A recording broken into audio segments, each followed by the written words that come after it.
Your first day of class 9th. In chapter physics, chapter 1 is motion. You have to read chapter 1, which is motion. To understand this chapter, first we will talk about state of rest or state of motion. First, state of rest. State of rest and state of motion. In daily life, you always see several objects either in state of rest or in state of motion. World में जितने भी object हैं अगर तुम observe करो तो होगा यही, या तो वह स्टेट ऑफ रेस्ट में होगा या स्टेट ऑफ मोशन में होगा.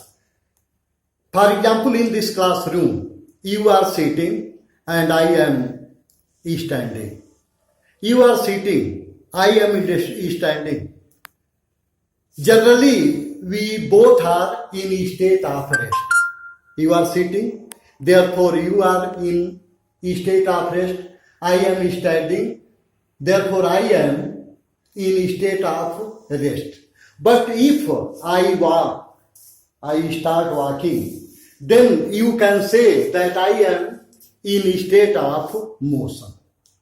अब स्टेट ऑफ मोशन और रेस्ट समझने के लिए थोड़ा सा इसकी डिफिनीशन समझने के लिए हम कोई पॉइंट ऑफ रिफरेंस लेते हैं. स्टेट ऑफ रेस्ट या स्टेट ऑफ मोशन हमेशा किसी पॉइंट ऑफ रिफरेंस के कंपैरिजन में होता है. पॉइंट ऑफ रिफरेंस यानी जिसके कंपैरिजन में हम रेस्ट या मोशन को डिफाइन करने जा रहे हैं. Suppose A is point of reference and P is another point and P does not change its position with respect to A according to time. Time के अनुसार, टाइम के हिसाब से पी जो है ए के रिस्पेक्ट में अपना पोजीशन चेंज नहीं करता है. P does not change its position with respect to A. Then P is called in state of rest.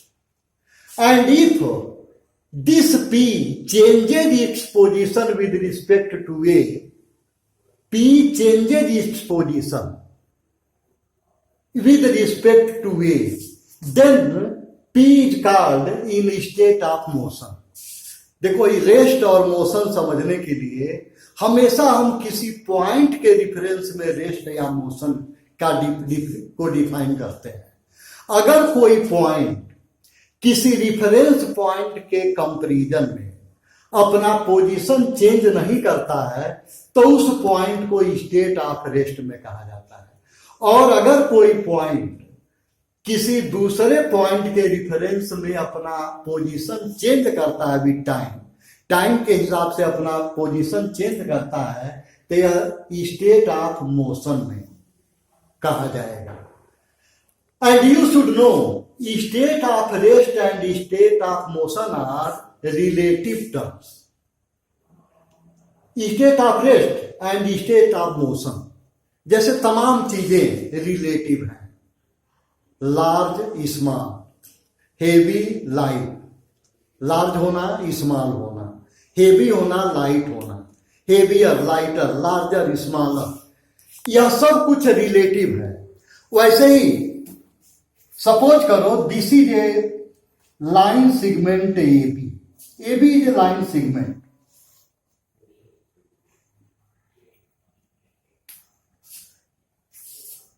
अब यह लाइन सेगमेंट ए भी, इसको ना हम लार्ज कह पाएंगे ना स्मॉल कह पाएंगे. लेकिन अगर इसके कंपैरिजन में एक दूसरा लाइन सेगमेंट ड्रा कर दिया जाए, सपोज करो X Y is another line segment which is larger than A B, तो then you will say A B is less than X Y. AB is less than XY. क्या AB is smaller than XY? AB is smaller than XY. And if there is another line segment PQ, another line segment PQ, so you can say here AB is greater than PQ. देखो यही AB, यही line segment AB अपने आप में ना तो तुम इसे ग्रेटर कह पाओगे ना स्मॉलर कह पाओगे, लेकिन एक्स वाई के रिस्पेक्ट में, एक्स वाई के कंपैरिजन में you are seeing AB is smaller than X Y and here AB is greater than PQ. PQ से AB ग्रेटर है और यही एक्स वाई से स्मॉलर है. ऐसे ही रेस्ट और मोशन भी रिलेटिव टर्म है. एक ही ऑब्जेक्ट किसी एक ऑब्जेक्ट के कंपैरिजन में मोशन में हो सकता है और दूसरे ऑब्जेक्ट के कंपैरिजन में वह रेस्ट में हो सकता है. एक ही ऑब्जेक्ट, जैसे फॉर एग्जांपल सपोज करो कि there are two passengers sitting in a running bus. There are two passengers A and B. They are sitting in a running bus.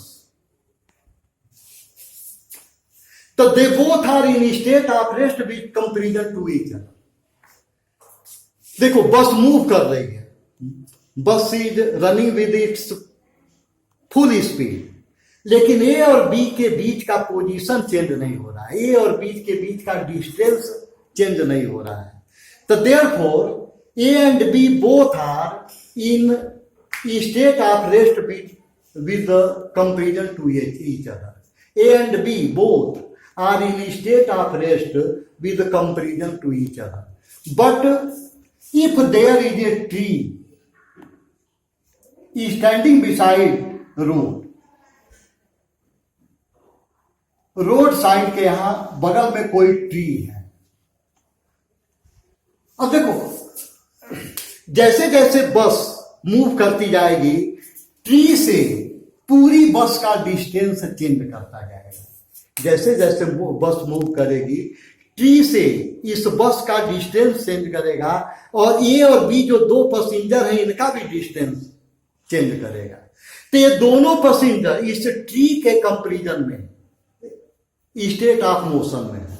इस ट्री के कंपैरिजन में दोनों का डिस्टेंस चेंज हो रहा है, इसलिए ए और बी दोनों इस ट्री के कंपैरिजन में स्टेट ऑफ मोशन में कहे जाएंगे. लेकिन यही चूंकि बस में बैठे हैं, इन दोनों के बीच का डिस्टेंस ज्यों का त्यों है, बस चली जा रही है 50 100 किलोमीटर 200 किलोमीटर मूव करती चली जा रही है. बीच में अगर कहीं बस रुके ना तो या बस रुके भी तो इनके बीच का डिस्टेंस, अगर ये खड़े नहीं होते हैं अपना जगह चेंज नहीं करते हैं, तो इनके बीच का डिस्टेंस ज्यों का त्यों बना. तो तुमने देखा, हम यह बता रहे हैं कि state of rest and state of motion आज रिलेटिव टर्म.